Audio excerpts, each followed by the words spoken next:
How good exactly is UFC 302? Today I'm going to be taking a look at all the fights on the card. I'm not going to be breaking them down. I'm not going to be predicting them. I'm going to just gauge my excitement level for the card. I'm going to talk about the fights because honestly, there are quite a few fights on here that I'm very, very excited for. So hear me out, and I would love to know what you guys would think about the card down below. If you want to rate it out of 10, let me know. Let's get into it, guys. Hello, everybody, and welcome back to another video. If you are new here, my name is Kyle. I'm your guy with too many YouTube channels. Let's start off with the early prelim opener of Andre Lima versus his new opponent in Mitch Rapiso. Now, I will be honest with you, this is a little bit of a downgraded opponent in my opinion. I was very excited for his original fight, but for this fight specifically, guys, if you watch the channel, you would know that I am very, very high on Andre Lima when it comes to just prospects in general, so I cannot wait to watch this dude fight, and honestly, his opponent doesn't really make that much of a difference for me. I think this is a perfect opening fight of the card because you have a prospect that seems to be so good, can put on such a good performance on such a big card, and this really is a great opportunity for him to shine. I can't wait to watch it, and regardless, again, I know it's a little bit of a downgraded opponent, but still, I'm very, very excited for this fight. Let's move on to the next fight on the card, that being Jocelyn Edwards versus Aylin Perez. Let's be real, guys. For those of you who are excited for the card, are you excited for this fight? Are you excited for this fight? If you are excited for this fight, are you just excited for Aylin Perez to possibly twerk on the fence and maybe get her ass smacked a little bit? Let's be realistic here. This fight isn't good. These two contenders aren't necessarily anything special in the division. I don't even think that Aylin Perez, I know some people are really high on Aylin Perez. Well, not really high, but they think that she has potential. I don't believe so. I think she's just your typical fighter in this type of division that we have over here, and I'm not looking forward to this fight at all. But interestingly enough, guys, moving on to the next fight, I actually really want to see Mickey Gall fight.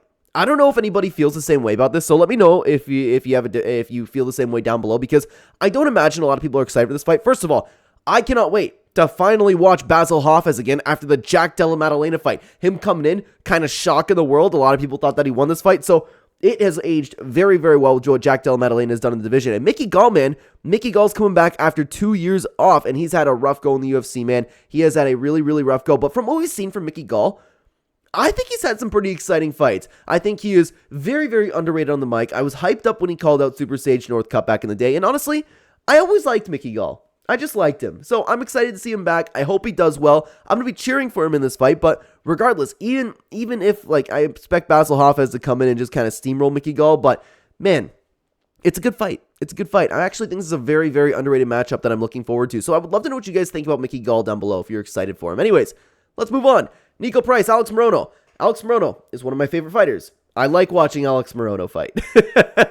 I have a lot of respect for the person that he is. So I always sit back, and whenever Alex Morono fights, I sit back and I cheer for Alex Morono. So that kind of adds to the experience for me. But honestly, for the division, I mentioned this in my full card breakdown. I think that Alex Morono's out of his prime, and he has lost a step. I'm not really trusting him to perform anymore. Nico Price, I also believe the same thing about. He kind of relies on his toughness. He is getting a little bit slower. So for this fight in particular, I don't believe it's that exciting, but I am very invested in it because I really am a big fan of Alex Morono. Again, I've always liked him, really respect him as a guy, so I always sit back and I typically cheer for Alex Morono to fight. But let's continue on to Phil Rowe versus Jake Matthews. I think this is a very underrated fight. I think this is a very, very underrated fight because I think it's an important fight in the division. You have Phil Rowe and Jake Matthews who haven't necessarily been able to. I know that Phil Rowe has kind of put together a little bit of a win streak, but it's really nothing special, to be honest with you. And he's coming off of a loss, same with Jake Matthews, and I think that it's an important fight for both their careers.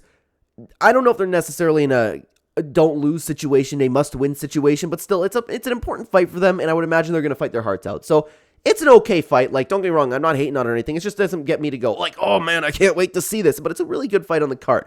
Let's keep going. I am very interested in the return of Grant Dawson. I don't know about you guys. I know Grant Dawson gets a lot of flack, but I have no issues with people who come in just trying to grapple. So I really like watching Grant Dawson's BJJ skills, and Joe Slucky's definitely a guy that could maybe challenge him on the map. So I'm interested to see how this fight will go, how Grant Dawson's going to return. Doesn't make me sit back and scream just like the last fight, but it's a pretty good fight. Let's keep going up the card. I believe this fight might be the most excited that I am. Roman Kopylov, Cesar Almeida. Like I was talking about Andre Lima, guys, I am very, very high on Cesar Almeida. I think that he has huge potential. I just worry about his age, being 36. He has a lot of experience. Roman Kopylov is an absolute pleasure to watch strike. I can sit back, I can watch this guy's technique, and just be completely wowed. This is one of those fights where I'm going to sit back. It's probably going to be a kickboxing fight, and I'm just going to really, really enjoy the skill sets that are displayed in this fight. I like both guys a lot. I'm probably going to cheer for Kopylov just a little bit more, but man, this is probably the fight that I'm most excited for on the card. Maybe Islam Makhachev, Dustin Poirier, but this is going to be a beautiful, beautiful display of martial arts. I think it's a very, very underrated fight. I cannot wait to watch that fight. It's a great, great fight. Let's keep going. Up the card, too. Believe it or not, I'm not too excited for this fight. Randy Brown versus Elizeu Zaleski. It should be an okay fight. It's just, I don't know. I don't really have too much stock in either guy. It should be a good fight. They're both really good fighters. I just don't have a lot to say about this fight. I don't know if you guys would feel the same way, to be honest with you. Let's keep going. Sorry about my phone, everybody. It's going off over here. I'm making this video during downtime, waiting for the new Fortnite season. Anyways, let's keep going. Jailton Almeida, Alexander Romanov. A lot of people don't get excited for Jailton Almeida's fights. I am very interested on how this fight's going to go. Because like I said, I believe this will be one of those fights where we find out if Jailton Almeida will be able to hang at heavyweight. Because Alexander Romanov, yeah, you know what? He's had some lackluster performances. But he is a huge guy in there. Can Jailton Almeida get around that? I don't know. And I will be honest with you, while I did say that I appreciate guys in their ground skill sets, for example, like I was just talking about with Grant Dawson, I really appreciate that. I find it fascinating when people can work people on the ground, but Jailton Almeida isn't that exciting, dude. I'm just interested in the matchup, to be honest with you, okay? Let's keep going. Let's keep going. Actually, guys, I never thought I'd say this. I'm not excited for a Kevin Holland fight. I'm not. If you guys would have watched my full card breakdown video, even my betting guide, I don't trust Kevin Holland to just not come in and try to win. Like, maybe he'll come in, look like it's a sparring session, and not really try. And kind of have like a really lackluster performance. If you want a paycheck, I guess that's fine. All the power to you. But he seems, at least from an outside perspective, to have lost his killer instinct. His ability to really want to win. And now he's moving up to the middleweight division. Does he just not want to cut weight anymore? The odds kind of point to he's going to do the same thing in there, to be honest with you. So, besides the Jocelyn Edwards fight, I'm actually looking into not looking forward to this fight pretty much as maybe the second most, to be honest with you. And I like Kevin Holland, man. Been a big fan of Kevin Holland. Loved watching him fight, but as of recently, he has just been not putting it together. Let's keep going. Let's keep going up the card to the co-main event. Banger fight.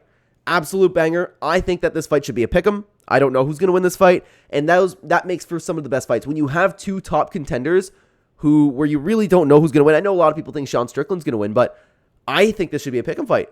I can very well see Paulo Costa winning. He did lose to Robert Whittaker recently, but he really proved in this fight that he hasn't lost a step because he hasn't looked good against Luke Rockhold. He didn't, you know what? It was an okay performance against Marvin Vettori, but that hasn't really aged well. And then since the Israel Adesanya loss, everybody thought that Paulo Costa has just not been training or not been dedicated, not wanting to get the title, but he proved it, man. He proved it with the Robert Whittaker fight. And Sean Strickland, coming off of a loss that everybody thought that he should have won, or most people think that he should have won. So it's a very, very interesting and important fight in the division. And no matter who wins, I'm excited to see who gets on the mic, to be honest with you. Let's keep going on to the main event of the evening, though. We have Islam Makhachev and Dustin Poirier. Guys, I'm excited for this fight because of the potential of the storyline for Dustin Poirier. You know what? I'm not even that big of a Dustin Poirier fan, okay? Like, I don't dislike Dustin Poirier. I don't like Dustin Poirier. I just respect the grind that he's been on. I respect all of the time and effort and blood and tears that he's put into his career. I have a lot of respect for Dustin Poirier. Because of that, I don't think there has been a fighter in recent history that I've wanted to win more. And I like Islam Makhachev as well. I'm a fan of Islam Makhachev.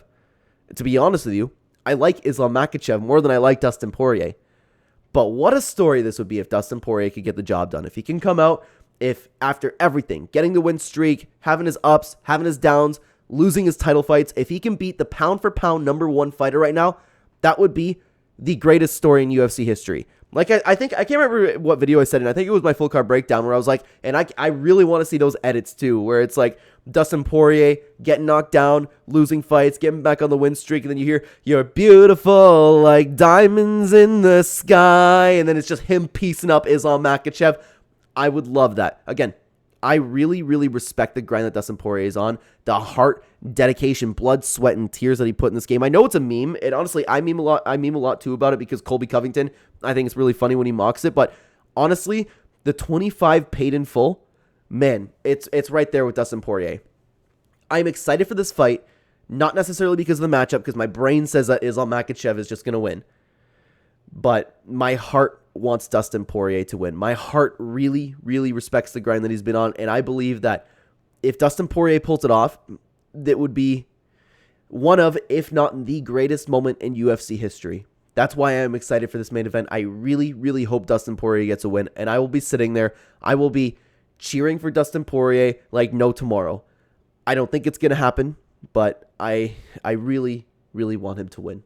And again, it's very strange that I like Islam Makhachev, but I like Islam Makhachev more. I'm a bigger fan of Islam Makhachev, but I want Dustin Poirier to win. A little bit of a strange thing. So guys, with this entire card, to be honest, let me go back to Tapology over here.